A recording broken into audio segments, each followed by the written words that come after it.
കനലിലേക്ക് അവർ എടുത്ത് ചാടുന്നത് പിടിക്കാൻ ശ്രമിച്ചാലും അതിൽ നിന്ന് ചിതറി ഓടിപ്പോയി ചാടുന്നത് നമ്മൾ കാണാറുണ്ട്. അതെ, വളരെ അപകടം നിറഞ്ഞതും അതുപോലെ തന്നെ പിന്നെ എളുപ്പമല്ലാത്ത ഒരു തെയ്യം കൂടിയാണ് ഗുളിക.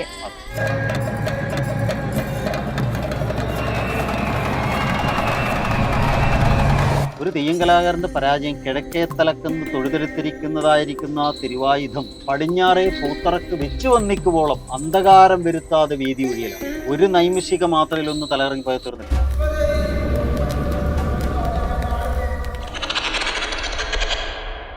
എന്തെങ്കിലും അപകടങ്ങൾ ഉണ്ടായിട്ടുണ്ടോ യാത്രയില്?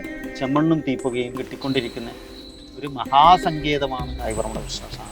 ആ ശ്മശാനത്തിൽ കെട്ടിയാടുന്ന ശ്മശാനഭദ്രയും അത്ര തന്നെ അഘോര സ്വരൂപിണിയും.